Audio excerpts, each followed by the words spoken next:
السلام عليكم مشاهدي قناتنا الكرام. يعتبر معرفة رواتب رؤساء دول العالم من أهم الموضوعات التي تشغل بال الكثيرين، فتختلف تلك الأجور باختلاف الدخل الوطني للبلاد ونصيب الفرد منها وبحسب الأوضاع الاقتصادية لكل دولة. ولكن هناك أيضا بعض الدول التي لا تصرح بما يتقاضاه رئيس بلادها من أجر ويعتبرها خصوصية تامة برئيسها. واليوم في هذا الفيديو سنتعرف على الرواتب التي يتقاضاها رؤساء دول العالم. يتقاضى رئيس جنوب أفريقيا سيريل رامافوزا راتب يصل ل 273 ألف دولار سنويا، ويعتبر هذا أعلى ب25 ضعف من متوسط دخل المواطن الجنوب أفريقي. ويتولى سيريل الآن منصب رئيس الاتحاد الأفريقي، وهو أيضا ناشط قوي في الحملات ضد التفرقة العنصرية.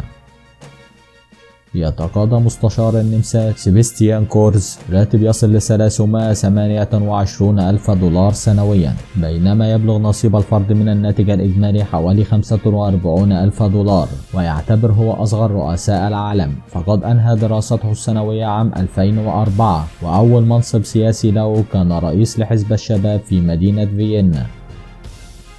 يتقاضى الرئيس الموريتاني العربي محمد ولد عبد العزيز راتب يصل 330 ألف دولار سنويا، بينما يبلغ نصيب الفرد من الناتج الإجمالي حوالي 3600 دولار. ويعتبر هو الرئيس الثامن للجمهورية الموريتانية، وقد شغل هذا المنصب من عام 2009 إلى عام 2019.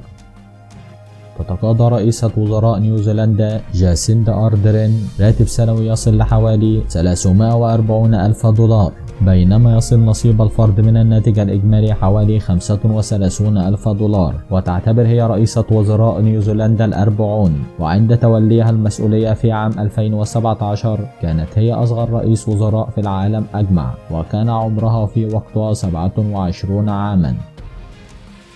تتقاضى المستشارة الألمانية أنجيلا ميركل راتب سنوي يقدر ب 370 ألف دولار، بينما يصل نصيب الفرد الألماني من الناتج الإجمالي لحوالي 47 ألف دولار. والجدير بالذكر أن المستشارة أنجيلا ميركل تحكم البلاد من عام 2005، وهي أول امرأة تتولى هذا المنصب في البلاد. وتعتبر أنجيلا ميركل في الأساس عالمة وتحمل شهادة دكتوراه في الكيمياء والفيزياء.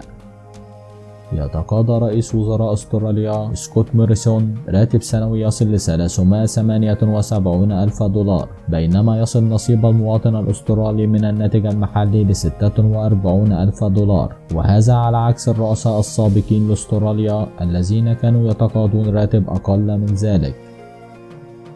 يتقاضى الرئيس الأمريكي دونالد ترامب راتب سنوي يصل ل 400 ألف دولار، بينما يصل نصيب الفرد من الناتج المحلي ل 54 ألف دولار. ومن الطريف أثناء وجوده في أحد الكنائس الأمريكية وأثناء جمع التبرعات للكنيسة من المتواجدين، أظهرت الكاميرات الرئيس الأمريكي وهو يحسب بعض الورقات النقدية القليلة التي سيتبرع بها، مما أثار سخرية الكثير من الناس وأرادوا معرفة كم الراتب الذي يتقاضاه. تتقاضى رئيسة الاتحاد السويسري سيمونيتا سوماروجا راتب سنوي يصل ل 482 ألف دولار، بينما يصل نصيب الفرد من الناتج الإجمالي للدولة حوالي 47 ألف دولار. ومعروفة سويسرا بجمال الطبيعة الخلابة، وتعتبر من أعلى اقتصادات العالم، فجميع البشر حول العالم يضعون أموالهم بالبنوك السويسرية. تتقاضى كاري لام الرئيس التنفيذي لهونج كونج راتب سنوي يصل ل 568 ألف دولار، في الوقت الذي يصل فيه نصيب الفرد من الناتج الإجمالي في البلاد ل 57 ألف دولار. ومعروفة كاري لام إعلاميا هناك باسم المقاتل القاسي، لكونها تتخذ دائما قرارات مثيرة للجدل.